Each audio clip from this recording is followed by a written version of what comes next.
this dance was inspired absolutely by the music. I believe this music was commissioned for the chamber group Amici. It was composed by Chan Kanin. It was already a dance about the disappearing forest, and the title was "I Think That I Shall Never See," and that quote ends, "A poem lovely as a tree." In other words, once we dismantle nature, nothing we ever make, construct, can come, and we can't ever replace this. So he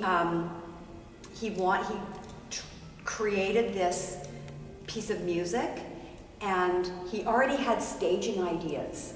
The cello represents the trees, for example. The clarinet represents the animals, the birds.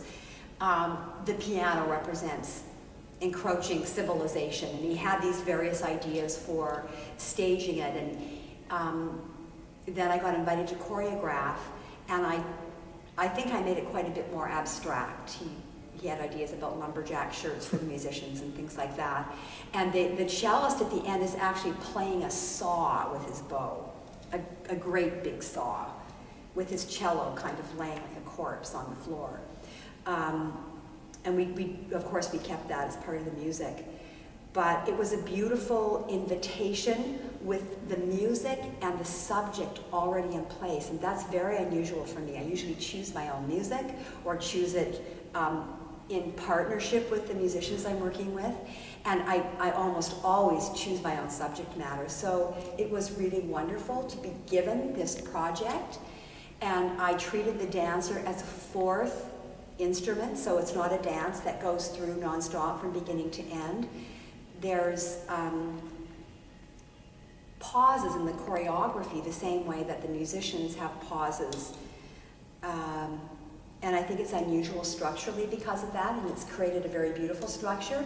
And for these performances, we're not having live music, so we just see the dancer, and it's very interesting. It's very beautiful.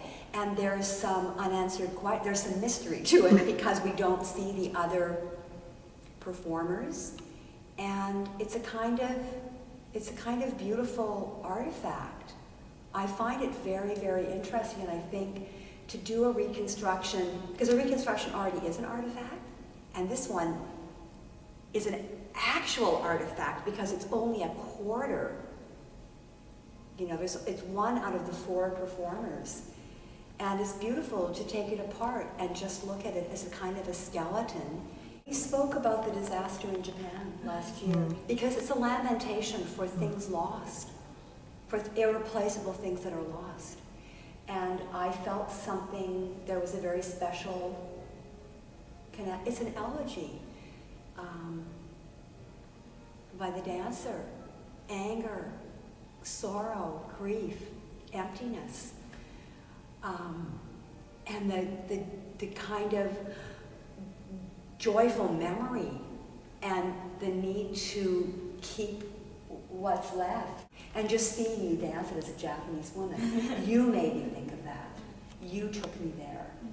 And so that's already something very beautiful and new and unique and timely that Sahara has brought to this work by her presence.